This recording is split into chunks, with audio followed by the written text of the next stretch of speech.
L'Allemagne a-t-elle interdit la sortie du pays aux hommes en âge d'être appelés sous les drapeaux ou pas?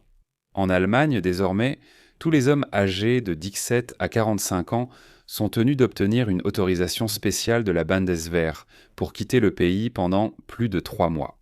Ceci est déjà lié à la préparation du pays à une grande guerre contre la Russie. Au même moment, la Finlande se prépare également à contenir l'agression russe, que ce soit sous forme d'attaques hybrides ou d'une invasion à grande échelle.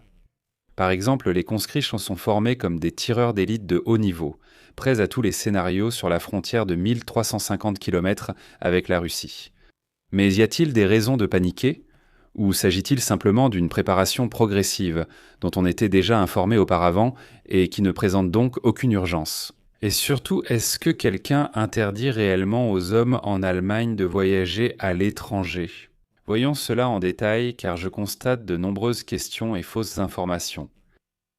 Je m'appelle Alexei Pecci, discutons ensemble de ce sujet. Mais avant de commencer, je vous demande de vous abonner à la chaîne, de mettre un like et d'écrire n'importe quel commentaire.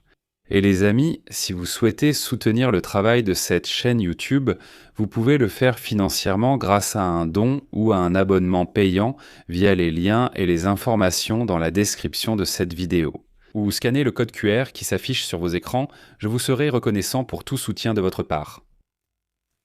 Alors les médias allemands écrivent et les médias ukrainiens et d'autres reprennent immédiatement l'information selon laquelle en Allemagne désormais, les hommes en âge d'être appelés sous les drapeaux de 17 à 45 ans doivent obtenir une autorisation du centre de carrière de la Bundeswehr s'ils envisagent de quitter l'Allemagne pour plus de 3 mois.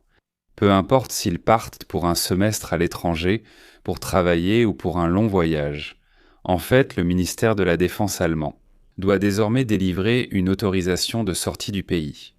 Cette exigence est désormais permanente et n'est plus limitée aux situations de tension ou de défense, c'est-à-dire à une menace militaire concrète. Est-ce que cela a été une surprise? Pas vraiment. En fait, cette règle s'appliquera à partir du 1er janvier 2026 et auparavant, elle était également en vigueur en cas de menace pour l'Allemagne. Néanmoins, le changement est entré en vigueur presque inaperçu, comme la loi sur la modernisation du service militaire. En particulier, l'article 2 de la loi sur le service militaire obligatoire en Allemagne a été révisé. Auparavant, la disposition de l'article 3 qui régit les exigences relatives à l'obtention d'une autorisation de séjour prolongée à l'étranger ne s'appliquait que dans 2 situations extrêmes. En état de tension, c'est-à-dire en cas de menace extérieure accrue déterminée par le Bundestag ou l'OTAN, et en état de défense, lorsque le territoire fédéral est effectivement attaqué au moyen de forces armées. Cependant, depuis le début de cette année, cette disposition s'applique également en dehors de ces situations exceptionnelles, c'est-à-dire dans des circonstances normales, autrement dit tout le temps. Le représentant du ministère fédéral de la Défense d'Allemagne a confirmé la nouvelle exigence d'obtenir une autorisation. Et voici sa citation. L'objectif principal et le principe directeur de cette disposition est de créer un registre militaire fiable et informatif, pour le cas où cela serait nécessaire. Il est nécessaire de savoir, en cas de situation d'urgence, qui peut se trouver à l'étranger pour une longue période. Je m'explique. L'essentiel est qu'il ne s'agit pas d'une interdiction de quitter le pays, mais de la formation de listes actualisées des hommes en âge d'être appelés sous les drapeaux. Comme les frontières sont ouvertes dans l'Union européenne, il est très difficile de savoir réellement combien d'hommes se trouvent à l'intérieur du pays et combien sont partis. Encore une fois, il n'y a aucune interdiction de quitter le pays. En fait, le point 3 de la loi allemande sur le service militaire prévoit que les autorisations doivent généralement être accordées. Le refus n'est pas prévu par la loi. Néanmoins, la soumission des demandes reste obligatoire. Encore une fois, il est interdit par la loi d'empêcher un homme de quitter l'Allemagne. La Bundeswehr actualise ainsi le nombre réel d'hommes à l'intérieur du pays. En fait, le gouvernement allemand a l'intention d'augmenter les effectifs des forces armées allemandes, passant d'environ 184 000 actuellement à 270 000 militaires d'ici 2035. À cette fin, tous les jeunes nés en 2008 et après reçoivent un questionnaire dans lequel, entre autres, on leur demande s'ils sont prêts à effectuer leur service militaire. Le questionnaire est obligatoire pour les hommes et volontaire pour les femmes, la Constitution prévoyant la conscription seulement pour les hommes. Mais le service militaire reste néanmoins volontaire. Comme indiqué dans la loi, le processus de conscription sera introduit progressivement. En 2026, ceux qui auront indiqué dans le questionnaire leur volonté de servir passeront les premiers l'examen médical. Par la suite, un processus de conscription complet sera mis en place pour tous les jeunes. Le principe du service volontaire reste inchangé. Autrement dit, personne ne sera forcé de servir. Il faut comprendre que l'armée se modernise, mais rappelons qu'il n'y a pas d'interdiction de quitter le pays. Selon la loi, la Bundeswehr n'a pas le droit d'interdire à un homme de quitter le pays. Elle peut simplement enregistrer que tel homme a effectivement quitté le pays. À ce moment-là, si une guerre éclate, Dieu nous en préserve, il n'est pas en Allemagne. Il ne faut donc pas compter sur lui en priorité. Il vaut mieux compter sur ceux restés au pays.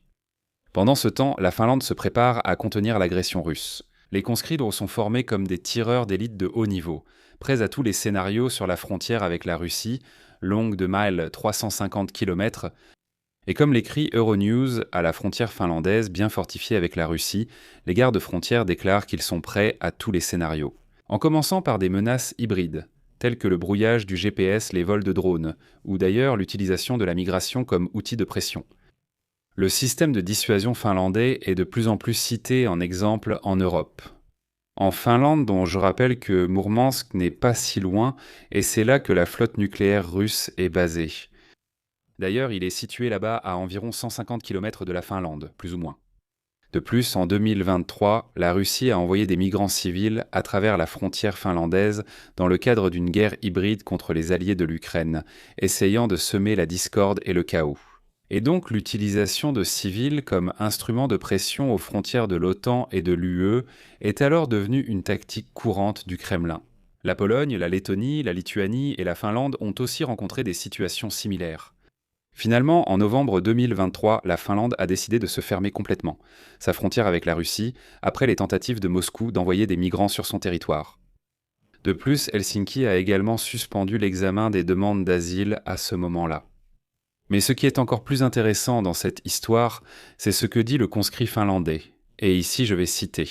Le média Euronews cite le conscrit de 19 ans, Lor Stenbacka, et ensuite ses paroles. Nous nous préparons à la reconnaissance. En cas de guerre, nous irons à la frontière, derrière les lignes ennemies, pour recueillir des informations et identifier des cibles clés. En d'autres termes, les Finlandais ne suivent pas juste une formation militaire de base, ils s'entraînent vraiment à des scénarios de guerre contre les Russes. Je vais m'arrêter ici. Donnez votre avis, écrivez vos conclusions dans les commentaires sous cette vidéo. Abonnez-vous à la chaîne, activez la cloche et n'oubliez pas de mettre un like.